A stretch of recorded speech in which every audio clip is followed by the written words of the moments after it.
Hi guys, welcome back to my YouTube channel. So you are watching IELTS with Jasprit. So guys, generally in this video, I am going to tell you about the new vocab words that you can use in your writing task 2 for getting 8+ band in your writing, right? So in this video, क्या हम discuss करेंगे कुछ writing के vocab words जो कि आपके लिए बहुत बहुत इंपॉर्टेंट है.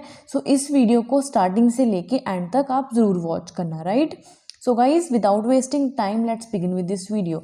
सो गाइज मैं आपको पहले बता दूं, अगर आप ये वर्ड्स यूज़ करोगे तो easily you can score from the 5.5 to 8.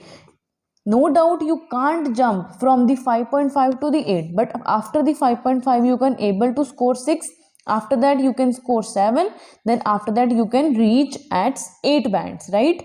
So ये जो वीडियो आपके लिए बहुत बेनिफिशियल होने वाली है. So first of all you should know that कि ये जो vocab वर्ड्स हैं ये आपके लिए इंपॉर्टेंट है क्यों.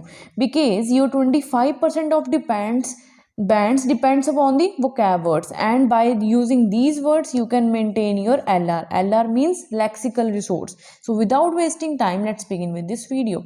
Today's first word is contemporary era. So guys, now you should know that कि आप ये modern word बहुत repetition करते हो अपने राइटिंग टास्क 2 में. So instead of writing the modern we have the one main important word that is for the 7 band. अब अगर आप मॉडर्न लिखने की जगह पे कंटेम्परेरी एरा लिखोगे ना तो ये आपके लिए क्या है, 7+ बैंड का वर्ड है. सो how you can make sentence on this word. In this contemporary era the technology is increasing day by day. जो इस मॉडर्न एरा की अगर हम बात करें, जो टेक्नोलॉजी है वो हमारे क्या हो रही है, हमारे एरा में इंक्रीज होती जा रही है, दिन ब दिन बढ़ती जा रही है, right? So in this way you can use this word contemporary era. This is very important word. So our today's second word is burgeoning. The meaning of this word is increasing. अगर आपको ये पता हो कि increasing हम अपने ऐसे में रेपिटेशन करी जाएं तो हमारे 5.5 में स्टक हो जाते हैं बैंड्स, जो कि हमें बिल्कुल भी नहीं चाहिए अपने राइटिंग टास्क 2 में. सो how you can boost up your score in your writing task 2. Instead of writing again and again increasing, you can right burgeoning. Then you should know that how to make sentence on this word. You can write nowadays pollution is burgeoning means increasing at an alarming rate. ये alarming rate पे जो इन दिनों में जो pollution है वो बढ़ता जा रहा है. So today's third word is articulate. So आपने सुना होगा कि गाइज मैं इस ऐसे में अपने जो व्यू पॉइंट्स है वो एक्सप्रेस करने जा रहा हूँ, राइट? तो ये आपने वर्ड सुना है ना, सुना होगा. So how you can express your views, that is also matters, but instead of writing express word you can use articulate, right? ARTICULATE. ठीक है, ये वर्ड आप यूज करोगे, दैट इज फॉर दी 7 और 7+ band.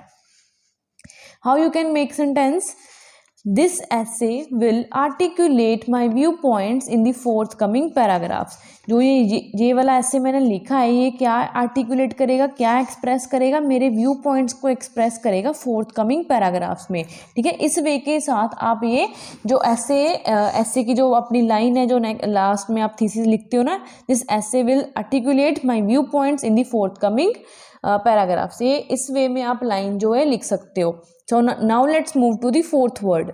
So guys, today's fourth word is predominant. ठीक है, हम अपने राइटिंग टास्क 2 में बहुत बार लिखते हैं कि ये हमारा मेन रीज़न है, ये हमारा मेन पॉइंट है. So instead of writing main, the main point is this, you can use this word predominant, that is for the 7 bands and main is for the 5.5 band. So how you can make sentence on this word. You can write to commence with. जब भी आप अपना topic sentence लिखते हो ना writing task 2 में, उसके बाद ये लाइन हम ऐड करते हैं, to commence with comma the predominant reason behind pollution is that के बाद आपने अपना रीजन ऐड करना होगा. ठीक है, to commence with the predominant, जो मेन रीजन है हमारा पोल्यूशन का वो क्या है, ये, उसके बाद आप रीजन ऐड करोगे. Okay, so our fifth word is challenging.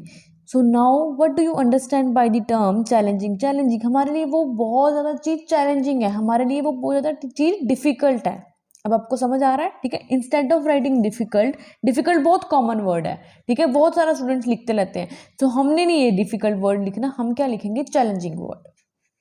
So sentence, in this modern era controlling pollution becomes a challenging task, अगर इस मॉडर्न एरा की बात करें, पोल्यूशन को कंट्रोल करना वो क्या बन गया है नाउअडेज, एक challenging task mean difficult task हमारे लिए बन चुका है। Today's next word is dearth. So dearth means किसी चीज की लैक होना, मीन्स कमी होना। So lack, you can also say this word is for 6 or dearth is for 8 bands, you can say 7 plus bands, right? So instead of writing lack you can write dearth. So how you can make sentence on this word, like dearth of non renewable resources will affect future generation। अगर आपको कोई environment based कोई resources के ऊपर आ गया, ठीक है, उसमें आप यूज कर सकते हो dearth of non renewable resources will affect future generation।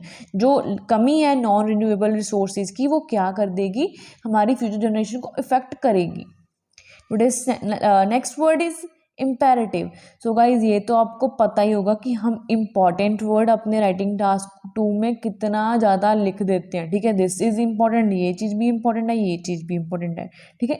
Important की जगह पे आपको बहुत ज़्यादा वर्ड्स और भी पता होंगे, I know that, but instead of writing that words like crucial, essential, you can right imperative, ठीक है। इम्पेरेटिव वर्ड जो है वो हमारा है 8 बैंड्स वाला, इंपॉर्टेंट है ओनली 6 बैंड्स तक, क्रूशियल है 6 बैंड्स तक, ठीक है।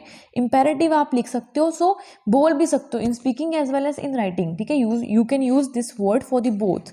सो how you can make sentence, in this modern times mobile phones play an important role और you can say imperative role in our life. जो मोबाइल फोन्स है हमारी लाइफ में इंपॉर्टेंट रोल प्ले करते हैं, बट हमने तो इंपॉर्टेंट लिखना नहीं है, हम क्या लिखेंगे, इम्पेरेटिव रोल, ठीक है, हमारी लाइफ में इंपॉर्टेंट रोल प्ले करते हैं। So guys this is all about today's video. और अब आपने क्या करना है, लिसन, अभी वीडियो नहीं खत्म हुई, अभी हमारा काम खत्म नहीं हुआ। अब आप क्या करोगे, मैं आपको एक वर्ड दे रही हूँ, गुड। आपने क्या करना है, गुड का मुझे बताना है कमेंट बॉक्स में एक सिनोनिम, ठीक है। एक आप सेंटेंस बना के दिखाओगे, जो भी आपको गुड का सिनोनिम पता होगा, ठीक है, उसके ऊपर एक आप सेंटेंस बनाओगे। क्या बनाओगे आप, सेंटेंस, ठीक है। So if you really like this video ना गाइज, सो आपको ये सेंटेंस मुझे कमेंट सेक्शन में बताना होगा कि आपको ये वीडियो समझ आई है कि, और आप ये वर्ड डेफिनेटली यूज़ करोगे, राइट। सो आपको क्या करना है, गुड के ऊपर एक सिनोनिम बताना है, सिनोनिम के ऊपर आपने वो सेंटेंस लिखना है। So I will choose the best one, your comment, ठीक है, I will choose the best sentence of you guys, right? So first of all, write down the sentence. So guys, thanks for watching this video. If you like this video, please hit the like button and share this video with your friends.